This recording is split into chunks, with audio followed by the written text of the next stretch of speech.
This is a talk about being stung by things in your aquarium, poisoned, bitten. It is not all doom and gloom. They're mostly just funny anecdotes. With me getting hurt, my friends getting hurt. I hope you were at least entertained. I hope you learned something.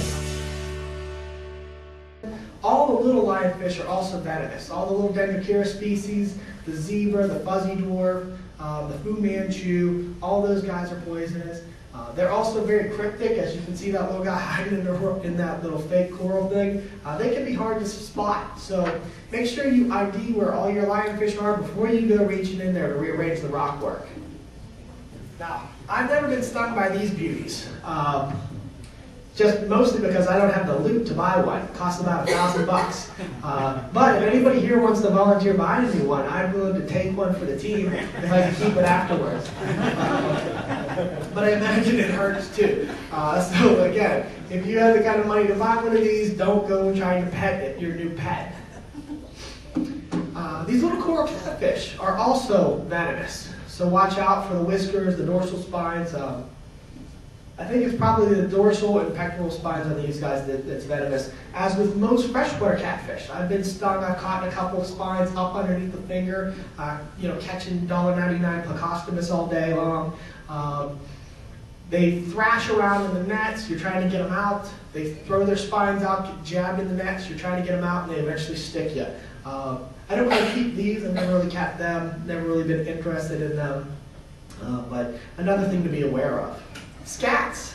I never knew they were venomous until the first time I was stung by one, and it was very different, I will have to say, from the lionfish. Pain was fast, immediate, intense, and hot water didn't seem to do anything for it. I don't know though. I'd already been stung by the lionfish twice before I was stung by the scat, so I don't know if I'm becoming more and more sensitive to it, or if it's just the scat venom is all that different. But be aware, no one ever told me they were venomous, so I never treated them with any reverence before. And of course the fox faces and the rabbitfish, these guys are also venomous. Most people, I think, are probably aware of that. Again, and they're not really a fish that does anything for me. They get too big, I don't really care for them all that much. But a lot of people get them because they're good herbivores, eat a lot of algae, so you do want to be mindful that you don't get stung by these guys. And again, on these it's the dorsal, the top spines that you have to be careful of. I do not get people, quite frankly. There's a store in Pittsburgh called Iggy's. It's gone now. They had a 6-foot green moray monster in one of their tanks. And twice a week, I think it was Tuesdays and Thursdays, they would hand feed this beast squid. I can't think of a stinkier, nastier food to rub all over your hands and then put your fat, grubby fingers in there in the hopes that this moray wouldn't accidentally mistake your fingers for squid.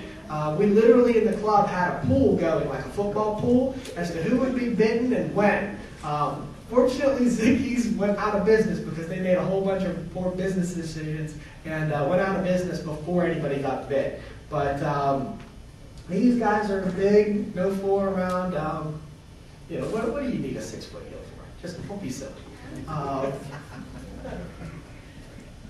There's other ones though that will bite you that a lot of people get into. Clown triggers. There's a couple different ones that the triggers are nasty. I mean, the little undulated trigger, the big clowns, they're pretty psycho. I've seen a lot of big clowns that try to bite their way through the glass so they can come out and bite you in the face. Newport Aquarium. They have this one big aquarium with a tunnel that you walk through, and they had this poor bastard in there in scuba gear with one hand with the suction cup thing and the other hand with this brush, scrubbing that tube, wax on, wax off, and 2 big porcupine puffers and a big fuscus trigger. Bite, bite, bite, bite. He was obviously, some, marine biology student doing an internship who thought it would be glamorous and he'd be talking to dolphins. And instead he's in this water getting bit by pufferfish. Pufferfish you also need to be careful of. in your aquariums, they have toxins in their body. They're not really going to hurt you. Generally, most pufferfish really aren't going to bite you. They will mostly just bite his gear and stuff. They probably wanted the hot dogs and stuff. Other people probably hide in there. But if you pull them into an intake, you can possibly wipe out your tank. Now, to me, I'm not so certain that it's the puffers' toxins in their bodies, or if the same wouldn't happen if you happen to drop a ham sandwich into your aquarium and let that get pulled in through the pump intake and blended up into your aquarium. Either way, it's problematic, but do watch out for your pump intakes. A lot of people are adding these big Coralia power heads and the Tunzies and the Ecotechs. Very powerful, moving a lot of water, but it's basically a small blender that you're putting into your tank.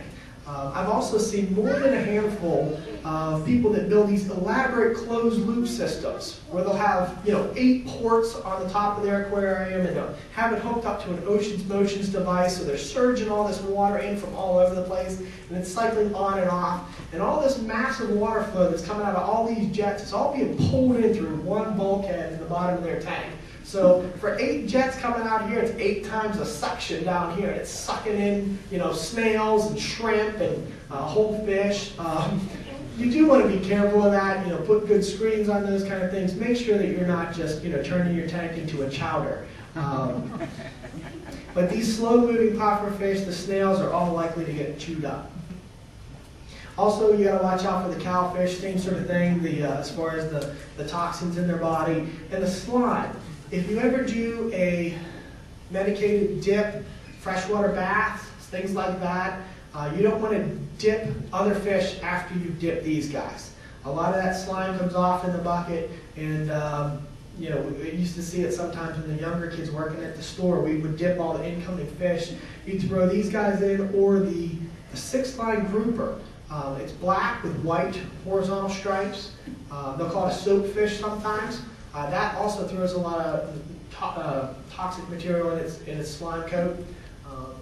You throw in a tag after you dip one of these, and the tag goes belly up, and you're like, oh, stupid freshwater dips. No, it's really stupid freshwater fish store employee. You don't want to dip after these guys. No formalin baths after these, no blue baths. Anything like that, get fresh water.